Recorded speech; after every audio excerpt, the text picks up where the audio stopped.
The trip evolved really quickly because once we tagged out, we got an early flight out of the tundra. We drove down, stopped into Fairbanks for a night, and then decided to go to Valdez because we could get a charter down there.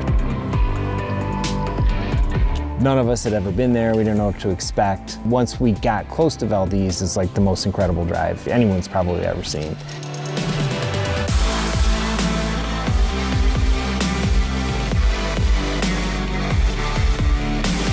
Valdez was kind of an impromptu fishing trip. We were stopping every corner just to look at the mountains, all the waterfalls, the glaciers, everything. It was amazing. It's one of those things that you kind of have to see to believe.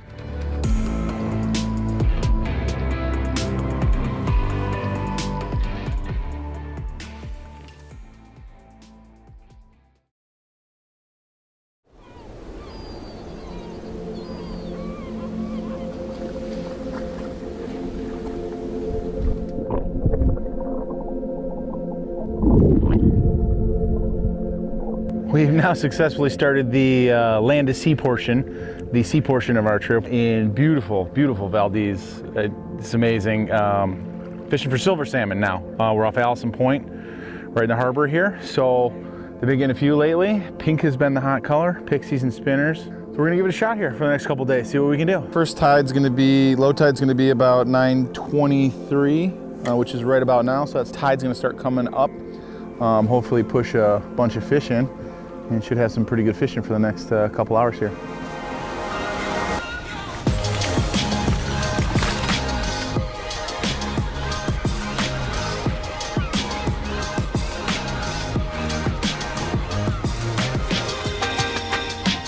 And this right here is why we came to Alaskan Point. Nice chromed up silver, tide's coming in. Here we go, I'm gonna ski him right up on the beach. This guy was super emerald green. They're obviously coming in with the tide from the ocean. It's pretty hot right now. We'll put him on ice. Now we have lunch and dinner. Silver salmon in Alaska. And I am pretty pleased with the size.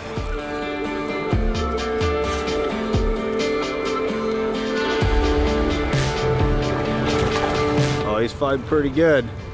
Thought he was a pink at first. He didn't hit very hard, and then he put up a fight. He's pretty fresh though. A lot of pinks. Finally got a silver. It's awesome.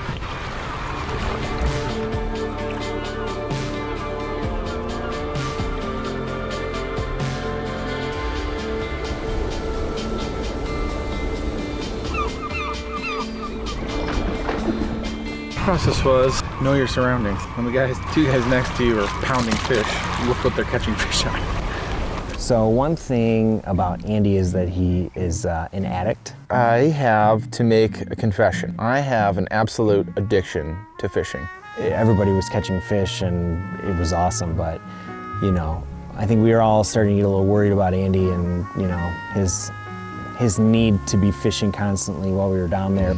All of those lonesome nights apart, you'll be back in my arms, no matter the way.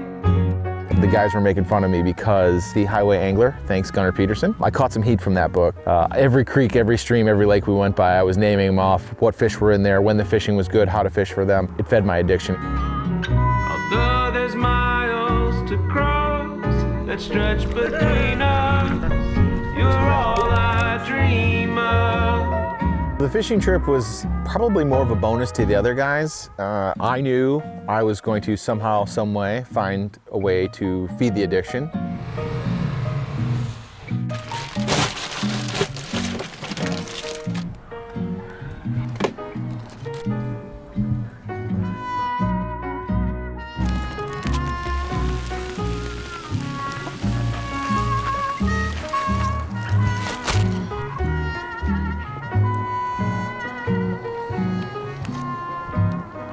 Yep. You better get in there, boyo.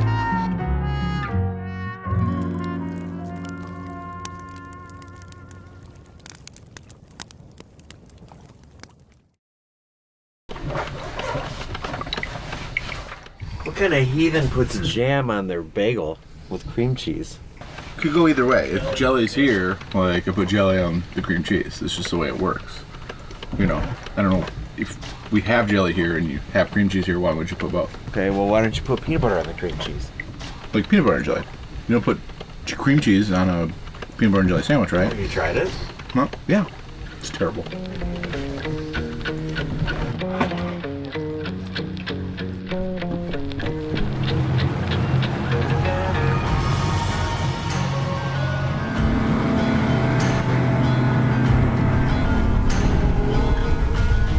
We woke up at 4:30 to go on our charter. All the charter boats canceled except for, I think, 2 boats. And we went 70 miles one way. The other boat got to the edge of the sound and stopped and just fished there. I mean, there was good 6, sometimes 8 footers in the Pacific when we were out there in the Gulf of Alaska. Nobody else was out there. Maybe a freighter or two, but that's a different story. We were the only people out in the Gulf of Alaska from the Port of Valdez fishing on the day that we caught those fish. It's a little something.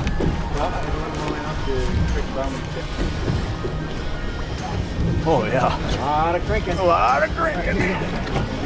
Yeah. Swing this way, swing this way. Yeah, man, I mean. Yeah.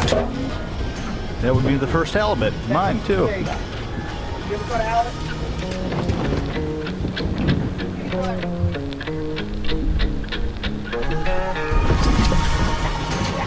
Fighter boy. He's a fighter.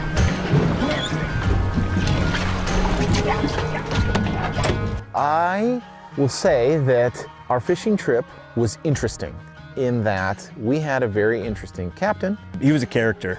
I mean, I don't think I've ever been berated while I was fishing before. It's better to be slow and methodical. Don't get all twitchy.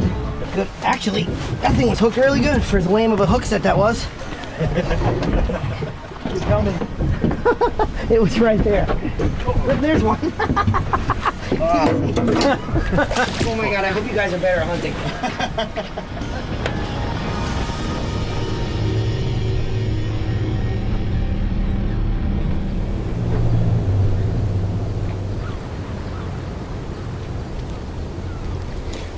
Jigging now. So we went and caught some halibut out there. Got a little bumpy, so we came inside the islands now. And we're gonna jig for a rockfish. Maybe hit one more spot for some smaller halibut.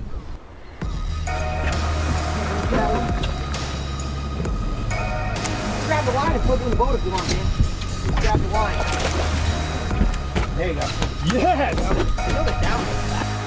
I went from never having stepped foot in Alaska to traveling roughly 2,500 miles north to south in an RV. I think part of the appeal of the state is that you can come up here for one specific activity and you really can fill the rest of your trip with whatever you want. I think you can come up here every year for the rest of your life and have a completely different trip. I think this trip is a good example of making the most of every single situation you're in and going and doing neat things. Anywhere you go, like, try and take it in. I always call it stealing extra. Like, what else can I do besides the hunt?